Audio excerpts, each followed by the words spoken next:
ఉన్నాడు, లేకపోతే నిలదీయడానికి సచివాలయం సిబ్బంది ఉన్నారు. ఇప్పుడు ఆ ఎంఆర్ఓ కార్యాలయం దగ్గరికి పోతే ఈ సర్టిఫికేట్ ఏమంటారు, ఇది ఇస్తున్నారు, ఎవడు సమాధానం అక్కడ? వెంటనే డబ్బులు పడతాయని ఏంటి సెక్యూరిటీ, ఏంటి గ్యారంటీ? పడ్డోళ్ళకి సంతోషం, పడనటువంటి వాళ్ళకి ఇది పెద్ద నరకం. అంతే. అలాంటి వాళ్ళు అది చర్చ జరుగుతుంది. నేను ఇంతకుముందు కూడా చెప్పా, నువ్వు ఇస్తే నీకు ఎగబడి ఓటు వేయకపోవచ్చు, ఒకసారి నోటి దగ్గరకు వచ్చిన ముద్ద తీసేస్తే కష్టం. ఇప్పుడు ప్రభుత్వ ఉద్యోగులకి జగన్ ఏమి వాళ్ళ డబ్బులే లాక్కోలా, ఇంకా అంతకు ముందు ఉన్న దానికంటే మధ్యంతర వృత్తి పెంచాడు.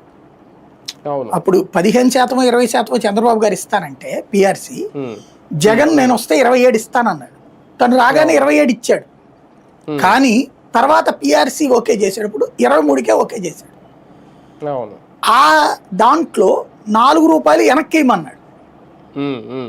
అది ఉద్యోగులకు కోపం వచ్చినే జగన్ ఓటమిలో కీలక పాత్ర పోషించారు. మరి అట్లాంటిది ఇప్పుడు ఇది ఎట్లాగా నోటికి వచ్చిన ముద్దను తీసేశారు సంక్షేమ పథకం మొన్నటి దాకా.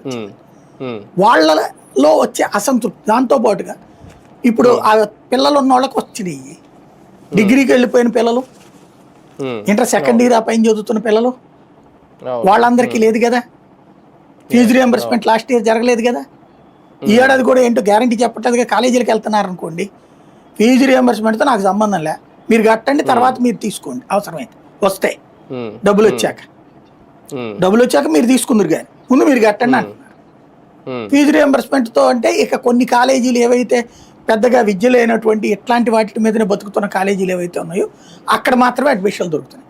అది గవర్నమెంట్ కాలేజీలకు ఎక్కువ, ప్రైవేట్ కాలేజీలకు తక్కువ. అట్లాంటి సిచ్యుయేషన్స్ ఉన్నాయి. దాంతో సమస్య ఎదురవుతోంది ఇక్కడ. అందువలన జనం ఎగబడి వస్తున్నారు.